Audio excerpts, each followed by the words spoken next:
Welcome the Pakistani fan तो reaction. कैसे हैं आप सब। मेरा नाम मैं जाद नान है अदीम। यार। भाई साहब स्पेडेक्स की कामयाबी के फौरन बाद मोदी जी ने लॉन्च किया क्रांतिकारी अंतरिक्ष मिशन।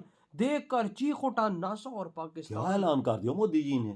अबे स्पेडेक्स तो कल ही हाँ, कंप्लीट कामयाबी हुआ से है 24 यार। घंटे अभी भी नहीं गुजरे यार। और कौन सा भाई साहब क्रांतिकारी मिशन और लॉन्च कर दिया हाँ ना भारत ने। यार, चलो वॉच वॉच करेंगे करते हैं। तभी भाई साहब इसके बारे में कुछ आइडिया लगेगा। हाँ ना। वॉच कर लेते हैं, ऑन करते स्टार्ट। अंतरिक्ष में यानों की डॉकिंग करवाते ही हाँ। इसरो को मिली बड़ी गुड न्यूज। चांद पर इंसान को भेजने की प्लानिंग के बीच भारत का बड़ा धमाका। मोदी ने कर दिया वो ऐलान जो हैवी लिफ्ट व्हीकल की ला देगा आंधी। दोस्तों, इसरो को अंतरिक्ष में इतिहास रचे अभी 24 घंटे भी नहीं हुए थे कि मोदी सरकार ने ऐसा ऐलान किया है कि इससे स्पेस में भारत को सुपर पावर बनने में देर नहीं लगेगी। अब ना अमेरिकी मदद की जरूरत पड़ेगी और न ही यूरोपीय एजेंसियों के सपोर्ट की दरकार। भारत रूस से भी अब किसी लॉन्च के लिए नहीं पूछेगा, बल्कि अब दे दनादन भारत के पास सैटेलाइट से लेकर भारी भरकम यान लॉन्चिंग के लिए दुनिया भारत की कंपनियां टूट पड़ेंगी। जी हाँ दोस्तों, इसरो के लिए भारत सरकार ने एकदम से ऐसा ही ऐलान किया है। इस वीडियो में दोस्तों ये पूरी बात मैं आपको बताने वाला हूँ कि भारत अब कैसे एकदम से सुपर पावर बनने वाला है। क्योंकि दोस्तों, भारत एक ऐसा रॉकेट बना रहा है जो भारी से भारी सैटेलाइट को 36,000 किलोमीटर ऊंचाई पर पहुंचा देगा। वो रॉकेट कैसे काम करेगा, ये बात मैं आपको बताने वाला हूँ। उससे पहले आपको इसरो को मिली बड़ी गुड न्यूज से रूबरू करवाता हूँ। तो दोस्तों, मोदी सरकार ने भारत के तीसरे लॉन्च पैड को बनाने के लिए हरी झंडी दिखा दी है। भारत बड़ी अंतरिक्ष महत्वाकांक्षाओं को पंख देने का काम ये लॉन्च पैड करेगा। ये वही जगह होगी जहां से 2040 तक अत्याधुनिक क्षमता वाला गगनयान किसी भारतीय को लेकर चांद की सतह पर उतरेगा।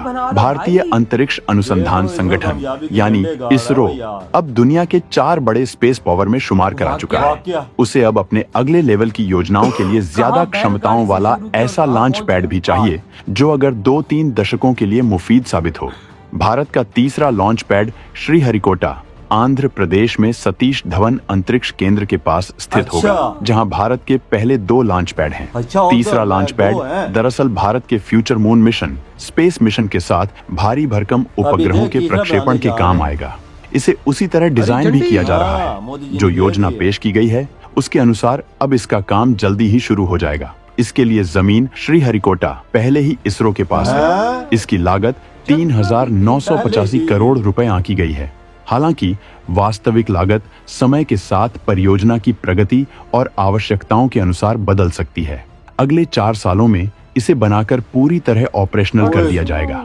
इस लॉन्च पैड को गगनयान मिशन के तहत मानवयुक्त उड़ानों के लिए विशेष रूप से डिजाइन किया जाएगा।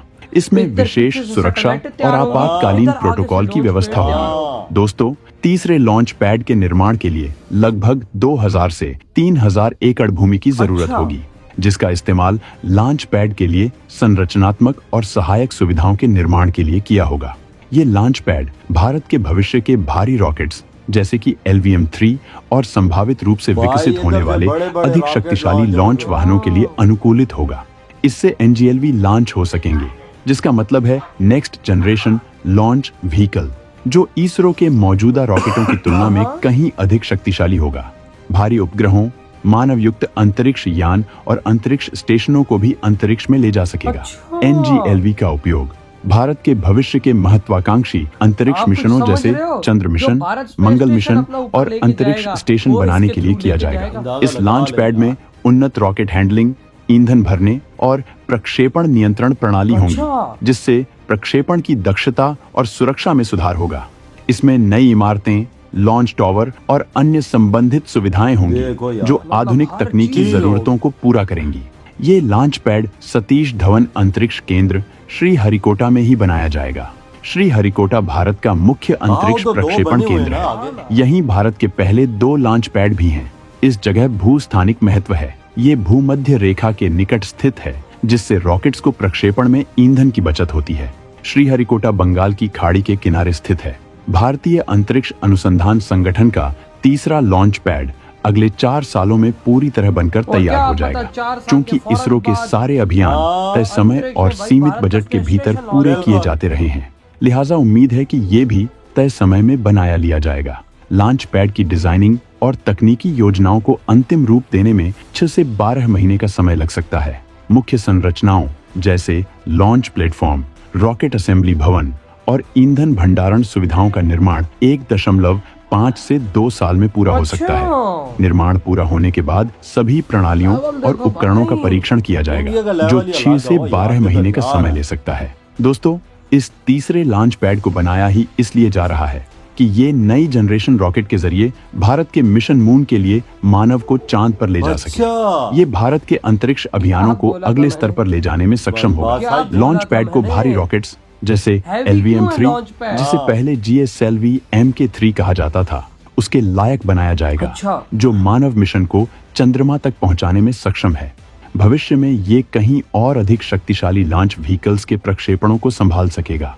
दोस्तों, आपको बता दूं कि भारत का पहला लॉन्च पैड सतीश धवन अंतरिक्ष केंद्र श्रीहरिकोटा में है। यह श्रीहरिकोटा रेंज के नाम से भी जाना जाता है। इसे 1971 में स्थापित किया गया था। इसे भारत के पहले उपग्रह आर्यभट्ट के प्रक्षेपण के लिए इस्तेमाल किया गया था। यह launch pad polar satellite launch vehicle यानी PSLV, small satellite launch vehicle यानी SSLV और जियोसिंक्रोनस सैटेलाइट लॉन्च व्हीकल यानी GSLV जैसे रॉकेट्स के प्रक्षेपण के लिए उपयोग में लाया जाता है। ये अब भी ऑपरेशनल है। भारत का दूसरा लॉन्च पैड भी सतीश धवन अंतरिक्ष केंद्र श्रीहरिकोटा में ही है। इसे दूसरा लॉन्च पैड कहा जाता है। दूसरा लॉन्च पैड 2005 में बनाया गया। इसरो की बढ़ती प्रक्षेपण आवश्यकताओं को पूरा करने के लिए स्थापित किया गया, ताकि अधिक रॉकेट लॉन्च किए जा सकें और पहले लॉन्च पैड पर निर्भरता कम हो सके। दूसरा लॉन्च पैड भी PSLV, GSLV और LVM-3 जैसे बड़े और भारी रॉकेट्स के प्रक्षेपण के लिए उपयोग किया जाता है। यह पैड भारत के प्रमुख अंतरिक्ष मिशनों जैसे चंद्रयान-1, चंद्रयान-2 और मंगलयान के लिए भी उपयोग में लाया गया है। यह आधुनिक तकनीकों से लैस है। इसमें उच्च दक्षता वाले rocket handling system, launch control system और आपातकालीन सुरक्षा सुविधाएं हैं। इस पैड से एक साथ कई प्रक्षेपणों की तैयारी की जा सकती है। इसरो की प्रक्षेपण क्षमता बढ़ी है। इसकी स्थापना से इसरो को अधिक जटिल और बड़े मिशनों को संभालने की क्षमता मिली। दोस्तों, ये 8000 टन तक के रॉकेट को लॉन्च करने की कैपेसिटी रखता है। हालांकि 2 लॉन्च पैड होने के कारण इसरो के पास सीमित संख्या में ही रॉकेट लॉन्च करने की क्षमता थी, लेकिन तीसरे लॉन्च पैड के बनने से लॉन्च की संख्या में काफी वृद्धि होगी, जिससे भारत अधिक से अधिक उपग्रहों को अंतरिक्ष में भेज सकेगा। अधिक लॉन्च क्षमता के साथ भारत अंतरिक्ष अर्थव्यवस्था में एक प्रमुख खिलाड़ी बन सकता है। अन्य देशों को अपनी लॉन्च सेवाएं दे सकता है, अंतरिक्ष आधारित सेवाओं का विकास कर सकता है। ये लॉन्च पैड भारी अंतरिक्ष यान को कक्षा में स्थापित करने, मानव अंतरिक्ष उड़ान और स्पेस रिसर्च मिशन के लिए 30,000 टन वजनी अंतरिक्ष यान को पृथ्वी की निचली कक्षा में स्थापित करने में सक्षम होगा। इसे 3,985 करोड़ रुपए की लागत से बनाया जाएगा। ये सिर्फ एक लॉन्च पैड नहीं, ये भारत के अंतरिक्ष कार्यक्रम में एक क्रांतिकारी कदम है। ये आत्मनिर्भर भारत की ओर एक और मजबूत कदम है। दोस्तों, इसे 4 साल की अवधि के भीतर स्थापित करने का लक्ष्य है। इसरो अब अगली पीढ़ी का प्रक्षेपण यान यानी NGLV विकसित कर रहा है, जिसकी ऊंचाई 91 मीटर होगी। यह 72 मीटर ऊंची कुतुब मीनार से भी ऊंचा होगा। दोस्तों, आज की डेट में अगर हम बाकी देशों की बात करें तो सबसे अधिक लॉन्च पैड अमेरिका के पास है। उसकी संख्या 40 से अधिक है।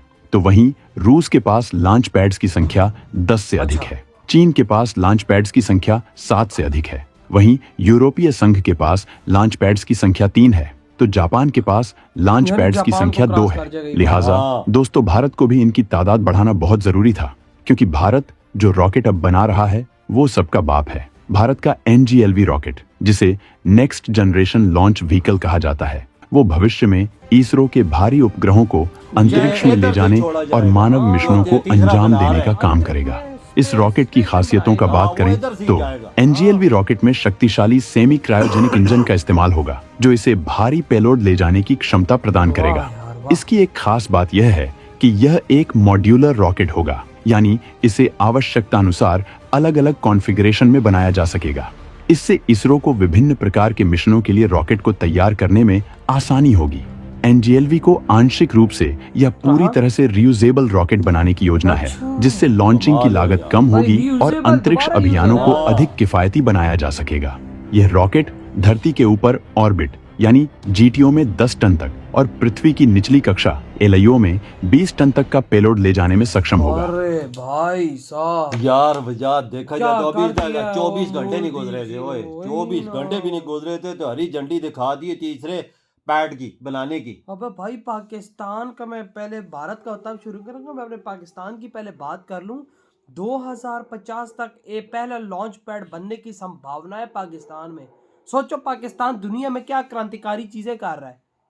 और भाई साहब क्या जरूरत है लॉन्चिंग पैड, मुल्ले को बोलो भाई साहब फूक मारे उड़ जाएगा वहां में। वो लॉन्च पैड इन 2050 तक भी नहीं बना सकते। मैं वही तो यार। बोल रहा हूँ भाई, मुल्ले को खड़ा करो भाई साहब, वो तो देख उसको बोलो कुछ पढ़ के चुप मारे वहीं से उड़ जाएगा। वो लॉन्च पैड देख इंडिया ने 2 बनाए हुए हैं और तीसरा उसी जगह पे बना रहे और जगह भी दे दी मोदी जी। वही ना, लेकिन आज मैं कहता हूं कि जो आज मोदी जी ने स्टेप उठाया, मेरी बात यहां पर लिख के ले लो, एग्जैक्ट 4 साल बाद जैसे ही ये कंप्लीट होगा, इधर से स्पेस का पहला मिशन जो निकलेगा वो होगा भारत के स्पेस स्टेशन। बिल्कुल। अगर ये ना हुआ मेरे मुंह पे चपेड़े मार देना। और दूसरा मिशन होगा या तो पहला या तो दूसरा मून पे बंद होगा। बिल्कुल इन दोनों मिशंस में से एक मिशन पहला इस लॉन्च पैड से लॉन्च होगा। ये जो बंदो वाला मिशन है ना, ये भी मोदी जी जल्द अज जल्द करना चाहते क्योंकि हैं। भाई मतलब साहब 4 साल में ये कंप्लीट होगा और पीछे से मुझे लग रहा है कि भारतीय इसरो साइंटिस्ट ने दिन रात एक कर दी है अपने इन दोनों में से एक मिशन को कंप्लीट करने के लिए, क्योंकि इस लॉन्च पैड का मेन मकसद ये 2 मिशन है। बिल्कुल। एक मून पर बंदों को लेके जाना और एक स्पेस स्टेशन, आह, ये 2।